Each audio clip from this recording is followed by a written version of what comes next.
माता पिता का तलाक 10 साल की उम्र में हो गया। मां ने दूसरी शादी कर ली, जिंदगी भर सौतेले भाई के साथ रहे। आस पड़ोस के बच्चे चिढ़ाते तंग करते रहे, अपनी खुद की गर्लफ्रेंड छोड़ के चली गई, जिंदगी भर अकेले रहना पड़ा। जब अमेरिका गए तो बर्तन धोते रह गए। नमस्कार, मैं Vivek Bindra, founder and CEO बड़ा बिजनेस.com। बॉलीवुड की कहानी नहीं है ये कोई, वापस आ चुका हूं पूरे जोश के साथ। इस बार बात करूंगा रतन टाटा पे। बहुत कमेंट्स किए थे आपने, रतन टाटा सर, रतन टाटा, रतन टाटा देश के रतन, रतन टाटा। इससे पहले भी मैंने अटल बिहारी वाजपेयी, अब्दुल कलाम, नेताजी सुभाष चंद्र बोस और बॉलीवुड पे 4 केस स्टडी दी थी। चारों का व्यूअरशिप मिलियंस में गया है। खड़ा हो चुका हूं, अब कोई वीडियो बैठ के नहीं बना रहा हूं, पूरे जोश के साथ आ चुका हूं। अगर आप थोड़े नीचे कमेंट बॉक्स में बताओ, Steve Jobs, Mark Zuckerberg, Mukesh Ambani, Sardar Patel, और अगर 5 लाख लाइक दिए ना तो मजबूरी का नाम महात्मा गांधी भी बना सकता हूं। क्यों कहते थे मजबूरी का नाम महात्मा गांधी? अब वीडियो मिस मत करिएगा, नई नई लर्निंग दे रहा हूं आपको। सही कार्य करने के लिए समय हमेशा ही सही होता है। कौन थे Ratan Tata? Industrialist, investor, philanthropist, कोई ट्रेंड पायलट, पद्मश्री, पद्म विभूषण? कौन थे? लंदन में इनको सर का टाइटल दिया, ऑनररी नाइट बोलते हैं उसको। यूके में टाइटल दिया गया इनको सर, इसीलिए मैं भी पूरे वीडियो में बोलूंगा सर रतन टाटा। इनकी चेयरमैनशिप में इनका रेवेन्यू टाटा ग्रुप का 40 गुना बढ़ा। 22 साल में 40 गुना रेवेन्यू बढ़ा, प्रॉफिट इन्होंने 50 गुना बढ़ाया। ग्रेटनेस रतन टाटा की ये थी कि ये हर डीप इंसल्ट को स्टीप रिजल्ट में कन्वर्ट करते थे। आप इनकी बेइज्जती करो, इनको डीप इंसल्ट दो, ये स्टीप रिजल्ट क्रिएट कर देंगे। जितना इनको तंग करो ये उतना ग्रो कर जाते हैं।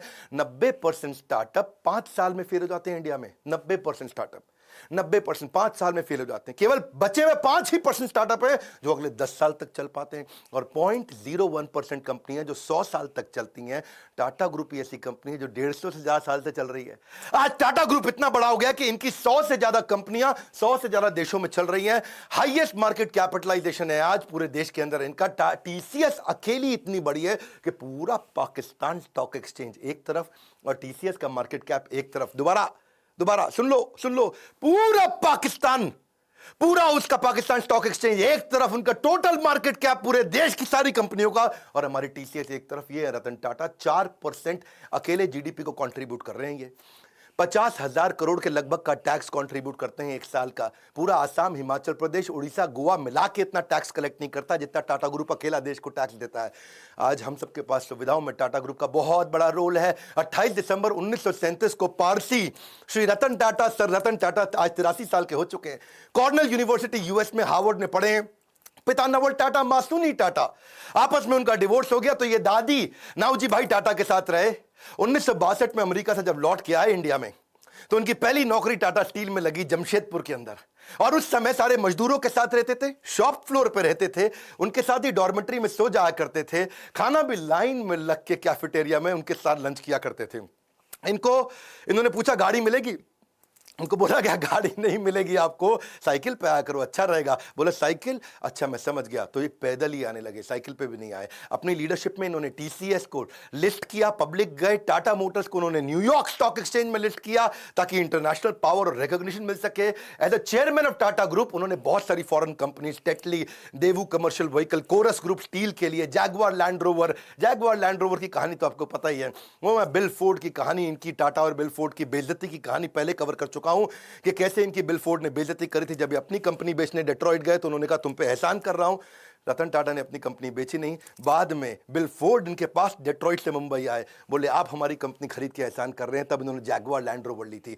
5 स्ट्रैटेजी पहले बिजनेस की लेता हूं, फिर बताऊंगा रतन टाटा ने शादी क्यों नहीं करी और इनके 10 अनसुने किस्से, वो कहानियां जो सुन के आप बहुत इंस्पायर्ड होंगे। पहले 5 स्ट्रैटेजी। पहली स्ट्रैटेजी ऑर्गेनिक ग्रोथ लेते हैं। ऑर्गेनिक मतलब जो अपने आप मिल सके, नई मार्केट, नई टेक्नोलॉजी, नया कस्टमर, नई मार्केट, नई टेक्नोलॉजी, नया कस्टमर, ढूंढते रहो। कौन सी नई मार्केट, कौन सी नई टेक्नोलॉजी, कौन सा नया कस्टमर। दूसरी इनऑर्गेनिक ग्रोथ, जो अपने आप होगी ठीक है, अब इनऑर्गेनिक ग्रोथ लेंगे, टेक ओवर करेंगे, एक्विजिशन करेंगे, दूसरी कंपनियां खरीदेंगे, छोटी कंपनियां खरीदेंगे, खुद को बड़ा करेंगे, जॉइंट वेंचर करेंगे, पार्टनरशिप्स करेंगे, स्ट्रैटेजिक अलायंस करेंगे। तीसरी स्ट्रैटेजी, जो धंधा अच्छा नहीं है उसमें से एग्जिट कर लो। Cosmetic, paint, oil, soap, pharma, cement, ये 6 कंपनियां इनकी चली नहीं, उनसे एग्जिट कर गए, बाहर निकल जाओ, कोई अटैचमेंट नहीं, धंधे को धंधे की तरह चलाना है। चौथी स्ट्रैटेजी, एंटर करो उसमें जो चलेगा। रिटेल, टेलीकॉम, बायोटेक्नोलॉजी और टेक्नोलॉजी इनका बहुत अच्छा चलता रहा, उसमें एंटर करके उसको बड़ा करते गए। और इनकी फाइनली 5वीं स्ट्रैटेजी क्या थी कि कोर बिजनेस को पकड़ के रखो। स्टील, मोटर, केमिकल और पावर, ये इनके कोर बिजनेस थे। अब लेते हैं 10 वो कहानियां। 10 में से पहली कहानी बहुत लोगों के मन में है, रतन टाटा जी ने शादी करी क्यों नहीं। एक बार आया था मौका, वो शादी के बहुत नजदीक पहुंच गए थे। लॉस एंजलिस में उनको वहां एक अमेरिकन देवी से बहुत प्रेम हो गया था। वो देवी जी को भी रतन टाटा से बहुत प्रेम हो गया था और वो अमेरिकन देवी के साथ इतना प्रेम हो गया कि इन्होंने डिसाइड कर लिया अब शादी करें। इतने में टाटा जी को फोन आया इंडिया से, अरे बेटा रतन मैं बीमार हूं। उनकी दादी का फोन आया, इंडिया मुझसे मिलने आ जाओ, मेरा आखिरी समय। रतन टाटा को जाना पड़ा क्योंकि उन्होंने सारी जिंदगी दादी के साथ ही तो बताई थी। तो उन्होंने देवी जी को बोला कि चलो चलते हैं अब इंडिया में शादी करेंगे हम लोग और दादी से भी आपको मिलवाऊंगा। तो वहां बेटी को रुकना पड़ गया क्योंकि उसके माता पिता ने बोला इंडिया में इंडो चाइना का वॉर चल रहा है, 1962 का समय था, इंडो चाइना वॉर चल रहा था। उन्होंने कहा अभी इंडिया जाना ठीक नहीं है। ये इंडिया गए, सोचा अब वो देवी जी आने वाली हैं। उधर उसके माता पिता ने उसकी शादी किसी और से करा दी। और रतन टाटा को सुन के बहुत धक्का लगा क्योंकि वो वचन दे चुके थे। रतन टाटा ने अपने कई इंटरव्यूज में ये बात बोली कि जो मैं बोलता हूं उसे पूरा करता हूं, मेरे मुंह से ऐसे शब्द नहीं बोलता मैं। I tend to not say things loosely. I try to live up to whatever I've said, the commitments I've made. क्योंकि इन्होंने उस लड़की को वचन दिया था कि मैं शादी तुमसे करूंगा, अब उसने किसी और से कर ली तो रतन टाटा ने जिंदगी भर दोबारा शादी नहीं करी, अकेले रहे, लोनर रहे। See it is not easy to be loyal to someone who is not loyal to you. वो लड़की इनको लॉयल नहीं थी रतन टाटा को, तो भी बावजूद उसके कि कोई अपनी लॉयल्टी ना दिखाए तब भी जिंदगी भर लॉयल रहे। आज तक उसकी याद में उन्होंने दोबारा शादी नहीं करी। लॉयल्टी जो है ना वो ग्रे नहीं होती है, या तो ब्लैक है या वाइट है, लॉयल्टी बीच में नहीं होती, या ब्लैक है या वाइट है। जिंदगी भर रतन टाटा ने शादी नहीं करी। लेकिन अब मैं आपको बात करता हूं दूसरी कहानी का किस्सा। एक बार ये नासिक की तरफ जा रहे थे मुंबई से, कई सीनियर ऑफिशियल्स थे, गाड़ी में जा रहे थे और रास्ते में इनकी गाड़ी का टायर पंचर हो गया। और टायर पंचर हो गया तो सब अपना गाड़ी से उतरे, अपना कैजुअल थे, वहां पे इधर उधर घूम रहे थे। कोई अपना चाय पी रहा था टपरी पे, कोई अपना सुट्टा मार रहा था, तो सब तरह कैजुअल हो गए, इधर उधर घूम रहे थे। और तभी देखा कहीं रतन टाटा नहीं दिख रहे, रतन टाटा नहीं दिख रहे। अरे भाई कहां गए रतन टाटा, कहां गए रतन टाटा? चाय पी रहे हैं, अरे कहीं कहीं वॉशरूम गए हैं। तो रतन टाटा अचानक लोगों ने देखा कि अपनी स्लीव ऊपर करके और अपने टाई को कंधे पे ऐसा पीछे टांग करके, उसके बाद जो है जैक और पाने को हाथ में पकड़ के दूसरे टायर का प्रेशर चेक कर रहे, उसके साथ पंचर लगवा रहे। तो लोगों ने आके पूछा भाई आप रतन टाटा हैं, आप काहे पंचर लगा रहे भैया? वो उसका काम है पंचर लगाने का। तो बोले देखो अगर इसको 15 मिनट लगते हैं पंचर लगाने में, मेरी मदद से 7.5 मिनट में कर लेगा, तो जहां मीटिंग में पहुंचना वहां 7.5 मिनट ज्यादा मिल जाएगा मुझको। अगर मैं टाइम लूज कर जाऊंगा, loss of time is loss of money. प्रश्न ये उठता है कि आपने कब अपने से नीचे के स्तर पे जाकर के जिंदगी में कोई काम किया है? आखिरी बार कब किया था आपने? कब आपने अपने स्तर से नीचे उतर करके दूसरों की मदद करी थी? रतन टाटा जिंदगी भर सिखाते रहे leadership is not position, it is action. ये पोजिशनल पावर नहीं, पर्सनल पावर है। मुंबई का 26/11 का ताज अटैक, और वो अटैक जिसमें वो जानते हैं, सारी दुनिया जानती है कि उन्होंने सबकी मदद करी। जो जो आदमी का वहां नुकसान हुआ, इनके जितने एम्प्लॉय थे पर्सनली उनके घर तक गए, ये तो आप जानते हैं। 50, 60, 70, 80 लाख रुपए तक उनको कॉम्पनसेशन दिया, डिपेंडिंग ऑन डिफरेंट सिचुएशन, उनको पैसा दिया। इतना ही नहीं, सबको जिंदगी भर के लिए एक मेडिकल काउंसलर भी दिया। किसी को साइकोलॉजिकल डिप्रेशन हुआ, कोई टेंशन हुआ, क्योंकि इतनी गोलियां बमबारी हुई थी वहां, जिंदगी भर के लिए उनको डॉक्टर भी दिया। जिसका देहांत हुआ उसको पहले 50, 60, 70, 80 लाख रुपए तो दिया, पर साथ में उसकी बची हुई जितनी नौकरी थी, उसकी पूरी जिंदगी की आखिरी जो सैलरी थी वही तनख्वाह उसको जिंदगी भर दी। उसके बाद उसके घर में, परिवार में बच्चों की एजुकेशन की, मैरिज की, मेडिकल की, सबकी रिस्पॉन्सिबिलिटी ली। ऐसे थे रतन टाटा, जिंदगी भर की रिस्पॉन्सिबिलिटी ली। और अगर तुमने कोई कर्जा लिया तो वो कर्जा भी माफ किया। इतना ही नहीं कि जो लड़का पहला महीना हुआ है आके, पहला दूसरा दिन हुआ है, ऐसा भी एक लड़का था। ऐसे भी कुछ लड़के थे जिनको बिल्कुल अभी होटल में ज्वाइन ही किया था, ट्रेन ही थे, उनको भी ऐसे ही पूरा कॉम्पनसेट किया। ये सब तो सब समझते हैं, पर जो बात जिसने मुझे हैरान कर दिया, जिसके कारण मैं भी अपनी कंपनी में स्टैंडर्ड को चेंज कर रहा हूं, वो ये है कि उन्होंने अपने होटल वालों की तो मदद करी, बाहर आसपास बाजार में जो पुलिस वालों को गोली लगी उनको भी उन्होंने कॉम्पनसेट किया। वहां पेडेस्ट्रियन जो राही चल रहे थे, वहां पे राहगीर थे, चाय वाला था, भेलपुड़ी वाला था, गुब्बारे वाला, पाव भाजी वाला, पान की दुकान, टपरी, जिनको टाटा ग्रुप से कोई मतलब नहीं, उनको भी इन्होंने मॉनिटरी भी पैसे से भी मदद करी और साथ में टाटा ग्रुप में नौकरी भी दिलाई। और ये सब कुछ उन्होंने केवल 20 दिन में कर लिया। दूसरी तरफ एक लड़की थी देविका, सीएसटी स्टेशन पे, उसने अजमल कसाब को रिकॉग्नाइज किया था। छोटी लड़की थी, 10, 11, 12 साल की, और उसको उसके पिता और उसके भाई जेंट्स वॉशरूम गए थे, छोटी बच्ची को बाहर 2 मिनट छोड़ करके, और उसको सामने से आके गोली मारी। उसी ने अजमल कसाब को आकर के बाद में कोर्ट में पहचाना था। आज रतन टाटा ने तो 20 दिन के अंदर कॉम्पनसेशन कर दिया सब कुछ। 20 दिन में फटाफट कमेटी बना के सबको मुआवजा दिया, सबकी मदद करी, सबके साथ खड़े हो गए।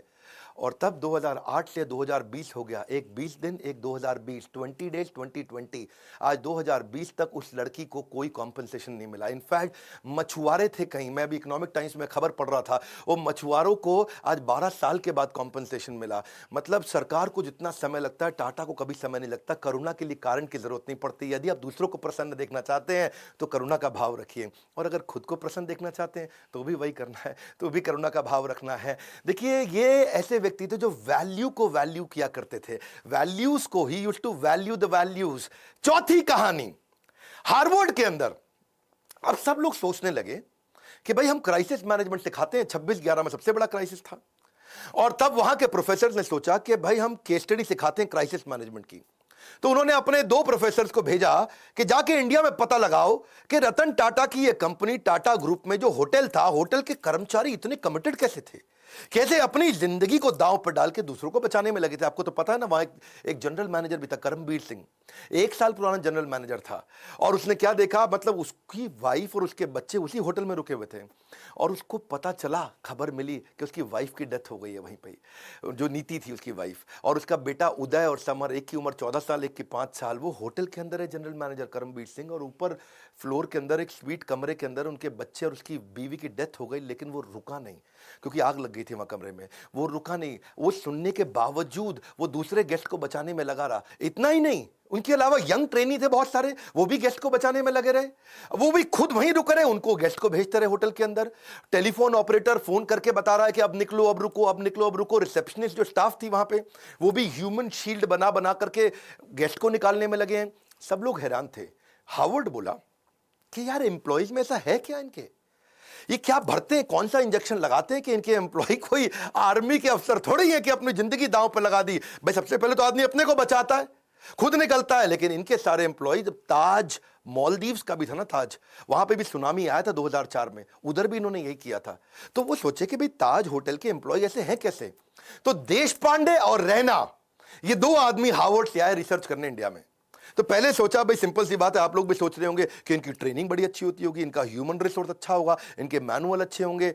लेकिन वो बोले नहीं, ट्रेनिंग तो तब देना जब एम्प्लॉय 2, 4, 5, 10 साल पुराना हो जाए। यहां तो एम्प्लॉय नया था, जिसको आए 15 दिन हुए वो भी जान दे रहा है अपनी। तो बोले कि अच्छा रिवॉर्ड रिकॉग्निशन अच्छा देते होंगे। भाई नहीं, जो रिवॉर्ड रिकॉग्निशन तब दोगे जब तुम साल 2 साल 4 साल नौकरी कर लोगे, तब तो कोई अवार्ड रिवॉर्ड दोगे। वो तो 15 साल पुराने लड़के, 15 दिन क्षमा चाहता हूं, पुराने लड़के आए और होटल में अपनी जान देने में लगे।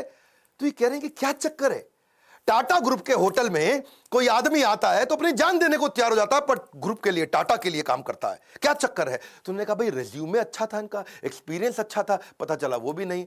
फाइनली रतन टाटा से जब इनका इंटरव्यू हुआ, उन्होंने कहा यार क्या क्या चक्कर क्या है, आपके होटल का आदमी अपनी जिंदगी दांव पर लगा देता है। तो रतन टाटा ने बोला ये बाद की बात नहीं है, ये हायरिंग से पहले की बात है। हम उसका कैरेक्टर, उसकी इंटेग्रिटी को देख लेते हैं इंटरव्यू के दौरान। Interview is the key. Interview के दौरान ही हम अपनी कंपनी में ऐसे लोगों को लेते हैं जो ईमानदार है, काम करना तो हम सिखा देंगे, हमें ईमानदार लोग चाहिए। ये है टाटा ग्रुप, खुद इतने ईमानदार, उनकी ईमानदारी पर तवे पे बैठ करके इंसान आज भी कसम खा सकता है कि भाई टाटा नहीं कर सकते बेईमानी। और ऐसे ही एम्प्लॉय भी लेते हैं, कहते हैं ईमानदार ले लो। और जब ईमानदार लोग लिए तो उन्होंने अपनी जान दी होटल में लोगों को बचाने के लिए। इनका रूल क्या है, नेशन बिफोर द बिजनेस। मैं 5वीं कहानी सुनाता हूं। अभी ताज अटैक की मैंने 2 कहानी सुनाई आपको, अब ताज ही की तीसरी कहानी लेते हैं कि ताज होटल को ठीक करने के लिए रतन टाटा ने टेंडर निकाला। भाई होटल में आग लग चुकी है, होटल में गोलियां चली हैं, होटल पूरा तहस नहस हो चुका है। तो उन्होंने दुनिया भर में टेंडर निकाला कि कौन हमारे होटल को आके ठीक करेगा, रिपेयर करेगा। समझ रहे हो मेरी बात को। तो रिपेयर करने के लिए दुनिया भर में टेंडर, पाकिस्तान से 2 कंपनी ने भी टेंडर अप्लाई कर दिया कि हम आपका होटल आके ठीक करते हैं। अच्छा, उनको रतन टाटा ने ध्यान नहीं दिया, भाई पाकिस्तानी है, मैं यही कराऊंगा इनसे। कसाब साहब वहीं से आए थे। तो ये को 2 आदमी, 2 बड़े बिजनेसमैन बिना अपॉइंटमेंट लिए पहुंच गए मुंबई रतन टाटा से मिलने के लिए कि भैया हमको दे दो, हम करेंगे टेंडर पास। रतन टाटा ने उनको अपॉइंटमेंट नहीं दिया, कमरे के अंदर से सेक्रेटरी को बोल दिया बोल तो बिजी हैं। वो बाहर बैठे वेट करते रहे, पूरा सुबह से शाम हो गया। रतन टाटा ने फिर मैसेज भेज दिया उनको, बोलो चले जाओ, तुम अपॉइंटमेंट लेके नहीं आए, मैं बिजी हूं। ये दोनों पाकिस्तान के बड़े बिजनेसमैन दिल्ली पहुंच गए एक बड़े कांग्रेस के नेता के पास। उस समय कांग्रेस का वो कैबिनेट में मिनिस्टर था, और उनके पास जाकर के बोलते हैं कि आप मेरी रतन टाटा से अपॉइंटमेंट फिक्स करा दो, हम उनका होटल ठीक कर देंगे, भैया हमारा तो काम ही यही है। तो कांग्रेस के मिनिस्टर ने रतन टाटा को फोन किया, हेलो मैं मंत्री बोल रहा हूं, मैं नाम नहीं लूंगा उनका। रतन टाटा बोले बताइए। बोले ये दो आदमी आए हैं बिजनेसमैन पाकिस्तान से, ये आपका होटल ठीक कर सकते हैं, इनको टेंडर दे दो, आप इनको मीटिंग तो दे दो, कम से कम इतना तो करो। तो रतन टाटा ने उनको क्या जवाब दिया, आप हैरान हो जाएंगे। बोले तुम बेशर्म हो सकते हो, मैं बेशर्म नहीं हूं, पाकिस्तानियों को धंधा नहीं दूंगा। खटाक फोन रख दिया। ऐसे हैं हमारे श्री रतन टाटा। इसी के साथ दूसरी कहानी, और 26/11 के अटैक के बाद पाकिस्तान की सरकार ने उनसे कुछ सैकड़ों हजारों टाटा सूमो को ऑर्डर दिया था। टाटा सूमो उन्होंने कहा मैं पाकिस्तान को नहीं दूंगा, नुकसान बर्दाश्त है लेकिन देश से गद्दारी बर्दाश्त नहीं है। क्विकली छठी छोटी सी कहानी, एक बार एक कॉलेज के चेयरमैन ने उनको इन्वाइट किया कि बड़े फंक्शन में 25वीं एनिवर्सरी थी, सेलिब्रेशन थी। अब रतन टाटा आए हुए हैं, रतन टाटा है भैया, टाटा ग्रुप कंग्लोमरेट। बच्चों में भीड़ भाड़ हो गई, और मैं देखूंगा आगे आऊंगा, मैं देखूंगा आगे आऊंगा। 2-4 बच्चों ने इधर धक्के मार दिए, आगे निकलने के चक्कर में रतन टाटा ने देखा बेचारी एक लड़की नीचे गिर गई। उन्होंने कहा कि आप फंक्शन खत्म होने दो, मैं आपसे मिलूंगा। फंक्शन थोड़ा लंबा हो गया, रतन टाटा जी की फ्लाइट थी और उन्होंने अपनी फ्लाइट मिस कर दी। प्रिंसिपल ने बोला फ्लाइट क्यों मिस कर रहे हैं साहब, बच्चे हैं, क्या हो गया? बोले नहीं, मैंने वचन दिया है, मैं इनसे मिलूंगा, प्राण जाए पर वचन ना जाए। ये कहानियां आपने पहले बॉलीवुड में बहुत सुनी होंगी, लेकिन असलियत में रतन टाटा कहते हैं जो मैं मुंह से निकाल देता हूं मैं करता हूं पूरा। चलो आगे बढ़ते हैं, 7वीं कहानी। रतन टाटा एक पीपल्स पर्सन थे। आपको पता है जब जापानी कंपनी इंडिया में आती है और ऑटोमोबाइल कंपनी लगाती है तो बहुत स्ट्राइक होती है। सुजुकी, मारुति, उनके यहां भी बहुत स्ट्राइक हुई, होंडा के यहां हुई, या कोई भी जापानीज कंपनी होती है, क्योंकि मैनेजमेंट और लेबर यूनियन का आपस में झगड़ा चलता है। लेकिन एक दफा टाटा मोटर्स में भी हुआ, मैनेजमेंट और लेबर का झगड़ा हो गया। वहां पे लेबर ने उनको बोला, उनकी यूनियन ने बोला कि भाई हमको ना यहां पे एक बोनस चाहिए, आप बोनस नहीं दे रहे हैं। वो इतना वायलेंट हो गया कि मजदूरों को भी चोट आई और मैनेजर्स को भी चोट आई, कुछ झगड़ा बहुत बढ़ गया। और लेबर यूनियन कह रही है बोनस तो चाहिए ही चाहिए। अब मैनेजमेंट तैयार नहीं थी बोनस देने के लिए।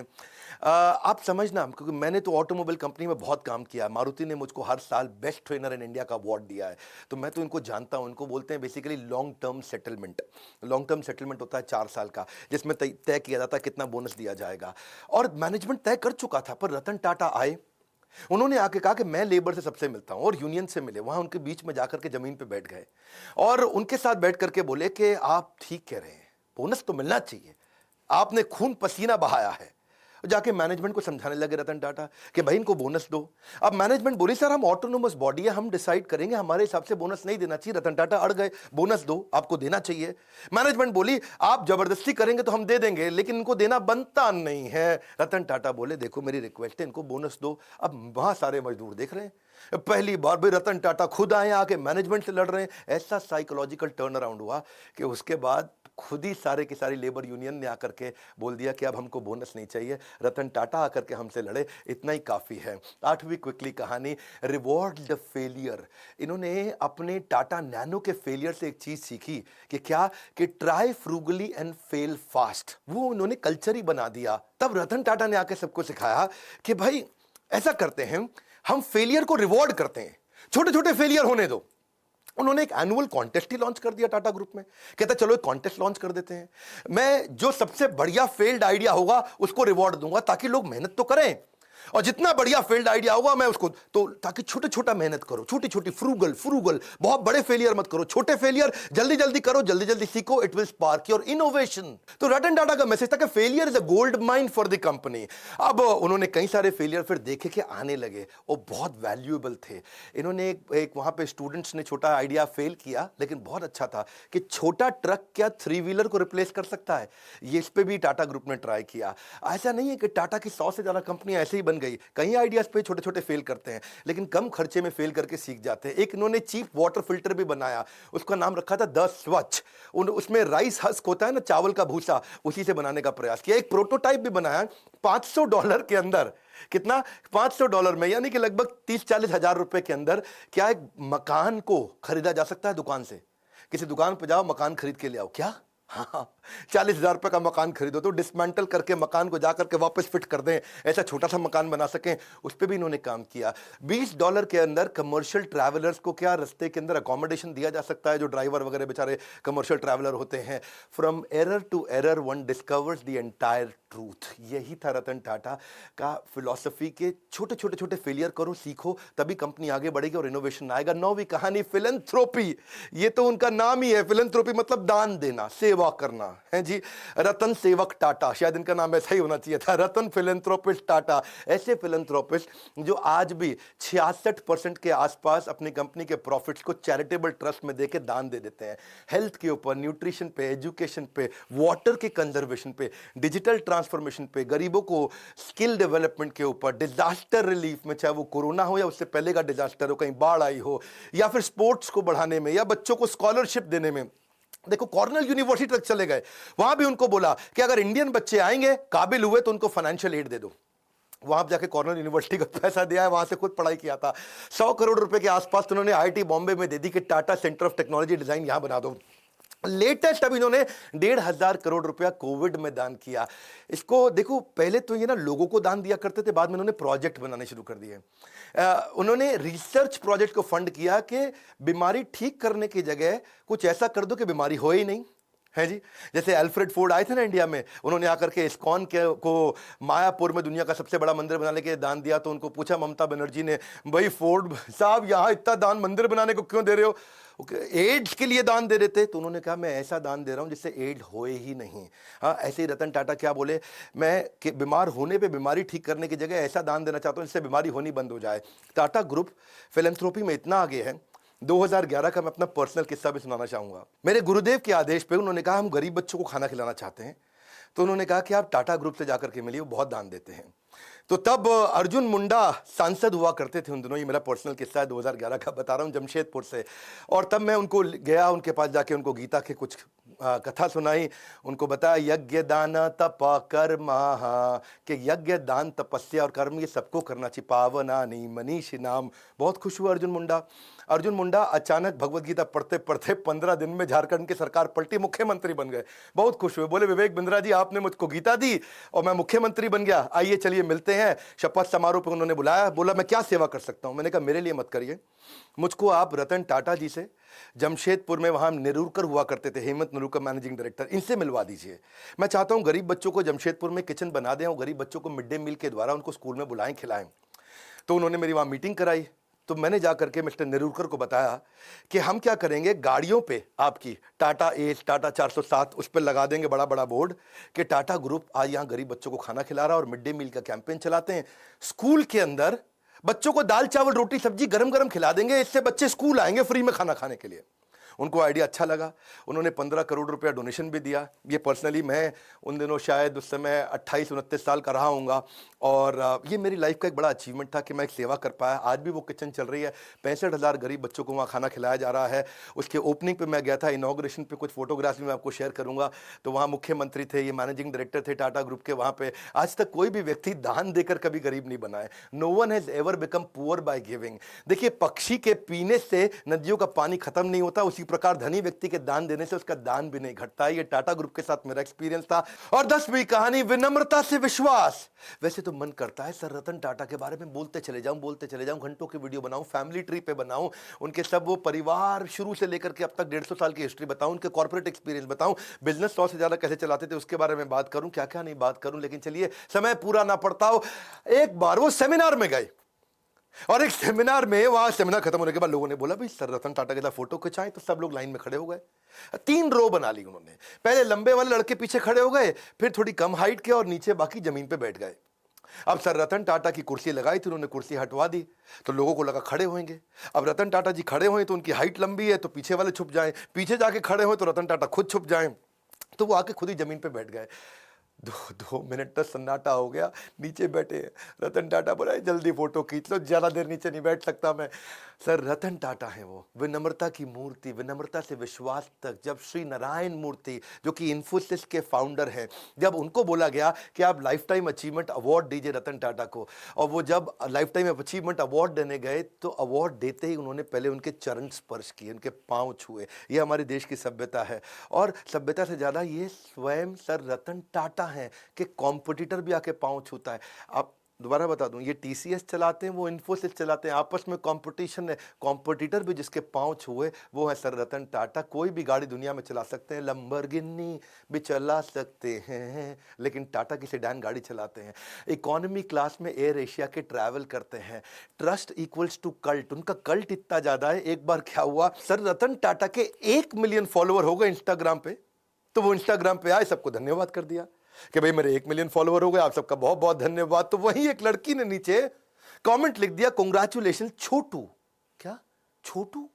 अब लोग बुरा मान गए, छोटू कह रही है, ये देख तो ले कौन रतन टाटा है वो, छोटू बोल। उसने सोचा 1 मिलियन मतलब छोटू जैसा ही है, और लोगों ने इतना हेट स्पीच लिखा, इतना बुरा किया, ये देख तो ले, देख रतन टाटा है वो, देख देख। और वो बेचारे फिर रतन टाटा आ गए बीच में, और उन्होंने आकर के लिख दिया नीचे, उन्होंने लड़की को पहले बुरा भला तो बोला नहीं, लेकिन उल्टा आकर के लिख दिया लड़की से कि मैं आपसे माफी मांगता हूं, आपके बारे में लोग इतना बुरा भला बोल रहे हैं। और लोगों को बोला please treat this young lady with respect. लोगों ने बोला ओए देख ले, और देख ले, ये रतन टाटा, और गुस्सा खा गए लोग। भाई रतन टाटा के मामले में लोग बिल्कुल नहीं सुनते हैं। और फिर बेचारी लड़की ने भी आकर के अपने कॉमेंट को डिलीट किया। ऐसे है सर रतन टाटा, ट्रस्ट का दूसरा नाम है। हजारों लाखों बातें रतन टाटा जी के बारे में गूगल पे लिखी हुई हैं, अगर उनमें से आधी भी सच हो तो दुनिया में सबसे ज्यादा ईमानदार आदमी की उपाधि उनको मिलनी चाहिए। वैसे रतन टाटा जी ने जो इंपैक्ट क्रिएट किया है वो तो शायद कोई भी ना कर सके, मैं तो कभी उसके तिनके का भी प्रयास ना कर सकूं, लेकिन बिजनेस में आपको सफल बनाने की जिम्मेदारी हमने जरूर ले ली है, ये तो पक्का कर लिया है, कुछ भी नहीं छोड़ा है, कुछ भी नहीं। इतना बढ़िया बढ़िया दुनिया के हर प्रॉब्लम का बिजनेस कंटेंट हमने हिंदी में बना दिया, कुछ नहीं छोड़ा है। आज हमसे ज्यादा बिजनेस ट्रेनिंग प्रोग्राम कोई भी किसी का भी कंटेंट कंज्यूम नहीं करता, केवल बड़ा बिजनेस प्लेटफॉर्म ऐसा है। अगर हिंदी में किसी को बिजनेस सीखना है, कुछ नहीं छोड़ा है, सब सिखा दिया। आइए वर्ल्ड का मोस्ट पावरफुल कंटेंट कंज्यूम करिए। अगर आप बनना चाहते हो एक सफल व्यापारी तो call now to join EAE, यानी कि एवरीथिंग अबाउट एंटरप्रेन्योरशिप, एवरीथिंग। वैसे एक बात है, रतन टाटा एक ऐसे रत्न है जिन्हें भारत रत्न भी पूर्ण रूप से परिभाषित नहीं कर सकता, लेकिन उनको फिर भी उनके सम्मान के लिए भारत रत्न जरूर दिया जाना चाहिए। उनके जीते जी तो जरूर दिया जाना चाहिए। अगर वास्तव में कोई भारत रत्न का अधिकार रखता है तो वो हमारे देश के असली रत्न है, रतन टाटा। जीते जी उनको सम्मान देना चाहिए। आज वो 83 साल के हैं। जवाहरलाल नेहरू जी ने, मैं उनके खिलाफ नहीं हूं, लेकिन उन्होंने अपने रहते खुद को ही नॉमिनेट कराया था, भारत रत्न दिया था। इंदिरा गांधी जब प्राइम मिनिस्टर थी तो खुद को भारत रत्न उनको दिया गया था। आज अपने प्रधानमंत्री से हम प्रार्थना कर सकते हैं, आज हमारे को कैंपेन चलाना चाहिए। और कैंपेन क्या? #भारत रत्न फॉर रतन टाटा। स्पेलिंग जरा चेक कर लेना। ये हैशटैग कैंपेन आपको मेरे साथ चलाना, ये मेरा रिक्वेस्ट है आपको। अगर आप मेरे साथ हैशटैग कैंपेन चलाते हैं, मैं आपको अपनी तरफ से क्या सपोर्ट कर सकता हूं, मैं अपनी तरफ से फ्री कोर्स दे देता हूं आपको। हमारे एवरीथिंग अबाउट एंटरप्रेन्योरशिप को खरीदो मत, आप आओ ट्विटर पे, ऐसा करो #भारत रत्न, रत्न में RATNA और फॉर रतन RATAN टाटा, ऐसा करके हैशटैग चलाइए। नीचे लिख दीजिएगा request by doctor Vivek Bindra. ये 2 हैशटैग कर लीजिए ताकि हम आपको ट्रैक कर लें। अगर आपका थोड़ा सा भी रीट्वीट, लाइक और कमेंट अच्छा हुआ, इसका स्क्रीनशॉट मुझे व्हाट्सएप कर दीजिए। ये मेरा नंबर है 9810544443। बस अगर आपका 100 से ज्यादा का एंगेजमेंट आ गया, 100 से ज्यादा रीट्वीट आ गए, लाइक आ गए, कमेंट आ गए, अपना स्क्रीनशॉट मुझको फटाफट से भेज दीजिए। आप हमारे व्हाट्सएप पे, व्हाट्सएप नंबर भी चलता है 9810544443, यहां भेजिए। मैं आपको everything about entrepreneurship 36,000 plus GST का कोर्स अपनी तरफ से फ्री दूंगा। ये मेरी रिक्वेस्ट मानिए। आइए मिल करके इस कैंपेन को आज इतने रीट्वीट दे दे, इतने रीट्वीट दे दे। आप आकर के मेरे ट्विटर अकाउंट को फॉलो कर सकते हो, नीचे मैं लिंक दे देता हूं आपको। और साथ में मिलकर के बस इस हैशटैग को हमें ट्रेंडिंग पे लेकर के आना है। अगर रतन टाटा जी को मिल जाता है ना भारत रत्न, तो ऐसा लगता है जैसे 140 करोड़ भारतवासियों को मिल गया है। आज तक बिजनेसमैन लोगों को नहीं मिलता, लेकिन इनको मिलना चाहिए, इनके जीवन में मिलना चाहिए। यही एक ऐसे रत्न है। मैं आपको रिक्वेस्ट करूंगा इस वीडियो को खूब शेयर करिएगा, ट्वीट करके स्क्रीनशॉट मुझको भेजिए। मैं अपनी तरफ से क्या कर सकता हूं, आपको कोर्स फ्री में दे सकता हूं। अगर आप मेरा सहयोग करें, रतन टाटा जी को भारत रत्न मिलना चाहिए। नीचे कमेंट बॉक्स में अपनी फीलिंग बताइए, आपको उनकी कौन सी लर्निंग अच्छी लगी, फीलिंग बताइए। अगला वीडियो किसका देखना चाहते हैं वो बताइए। देश के हर बच्चे को, हर व्यापारी को भेजिए इनके वीडियोस के। बिना भ्रष्टाचार के, बिना किसी को घूसखोरी के भी आप बिजनेस को बड़ा कर सकते हैं, जैसे रतन टाटा जी ने खुद करके दिखाया। इस वीडियो को जरूर शेयर करिएगा। लाइक किया अगर आपने तो बहुत उत्साह बढ़ता है। बहुत मुश्किल होता है ऐसे वीडियोस बनाना। हमारे साथ जुड़े रहने के लिए, मेरी इस मुहिम में आकर के #भारत रत्न फॉर रतन टाटा को ज्वाइन करने के लिए आप सबका हृदय की गहराइयों के साथ प्रेम पूर्वक मुस्कुराहट से बहुत बहुत धन्यवाद।